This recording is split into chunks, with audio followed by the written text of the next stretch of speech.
The old house groaned. Dust motes danced in the weak yellow light filtering through a grimy attic window. Musty air hung heavy, thick with the scent of decay and forgotten things. In the corner, shrouded in shadow, sat a trunk. It was an ornate thing, bound in iron and leather, its surface carved with strange, unsettling symbols. Curiosity, like a gnawing rat, nibbled at the edges of reason. The lock, rusted and frail, gave way with a snap. Inside, nestled amongst yellowed parchment and moth-eaten velvet, lay a book. Not bound in leather or cloth, but in something cold and scaly, like the skin of a snake. The pages were thin, almost translucent, and filled with a language that writhed and twisted like worms in the earth. The air grew colder. Something was wrong. They were young, full of life, laughter, and dreams that soared beyond the confines of their small town. There was Liam, the artist, his soul burning with a need to capture the world in colour and form. Erin, the writer, her mind a wellspring of stories waiting to be told, and Daniel, the musician, his music a tapestry of emotions woven into sound. They were inseparable, their bond forged in shared laughter, whispered secrets, and a thirst for adventure. The book, a curiosity discovered in the attic of Liam's old house, called to them. It promised knowledge, power, a glimpse beyond the veil of the ordinary. They gathered in Liam's attic, the air thick with anticipation and a faint undercurrent of unease. The book lay open before them, its pages whispering secrets in the silence. The words snaked and writhed, slithered across the page, whispering promises of power. Liam traced the symbols with his fingertips, a strange energy thrumming beneath his skin. Erin, her eyes bright with fascination, began to translate the ancient script, her voice a hushed murmur in the stillness. Daniel, his fingers dancing over his guitar strings, found melodies welling up from some unknown primal source. The room grew colder. Shadows lengthened, twisting into grotesque shapes that danced at the edge of their vision. A sense of dread, heavy and suffocating, descended upon them. The book pulsed with a life of its own, its pages now stained with a darkness that seeped from within. They were in too deep, caught in a web of their own curiosity. There was no turning back. The nightmares began slowly, insidious whispers that wormed their way into their waking thoughts. Liam saw grotesque figures lurking in the shadows, their eyes burning with malevolent glee. His once vibrant paintings took on a disturbing quality. The colours dark and oppressive, the images twisted and grotesque. He tried to stop, to break free from the compulsion that drove him, but the book held him captive. Erin's stories, once filled with light and laughter, turned dark and disturbing. Her characters, once so real and relatable, became puppets of their own twisted desires, their actions driven by madness and despair. She tried to write something else, anything else, but the words refused to come, replaced by the chilling whispers that echoed in the silence of her mind. Section 5. The Artist's Despair. Liam's canvases became battlegrounds. Vivid colours clashed and bled, the paint applied in frantic, frenzied strokes. Gone were the landscapes and portraits that once brought him joy, replaced by nightmarish visions of twisted creatures and landscapes of despair.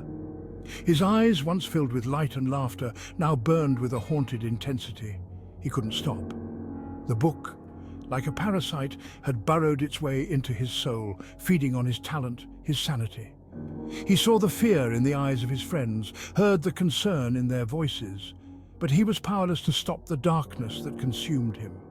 His art, once a source of joy and inspiration, had become a reflection of his descent into madness.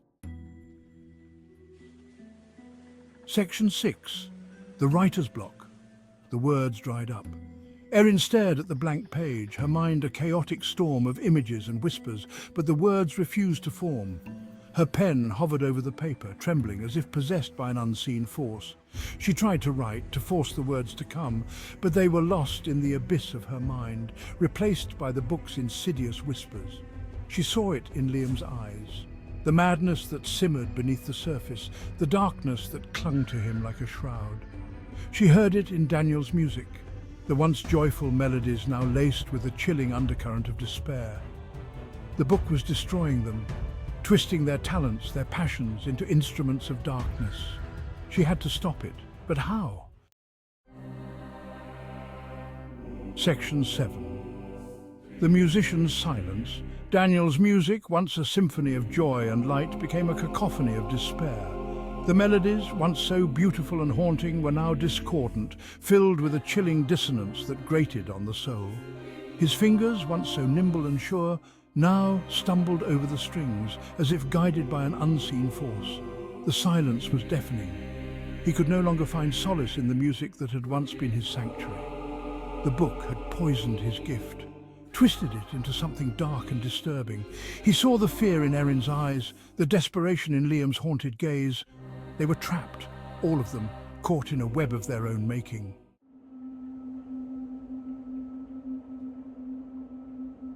Section 8. The final page.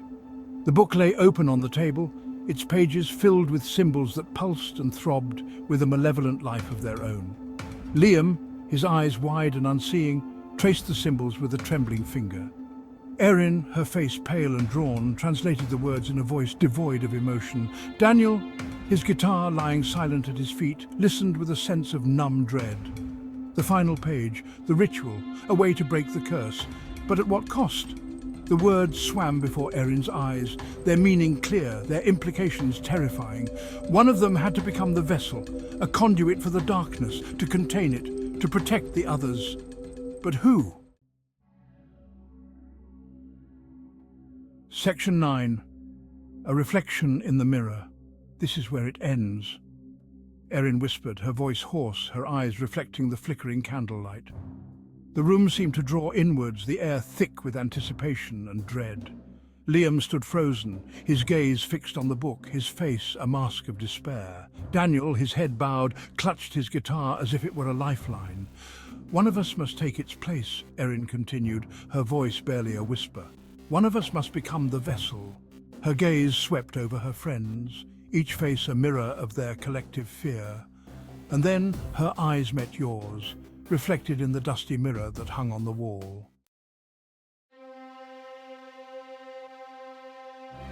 Section 10. Your turn. You realize, with a jolt of terror, that you are no longer a passive observer. You are in the room with them, the air heavy with the weight of their fear, the scent of decay and old magic. The book pulses with a life of its own, its pages whispering your name.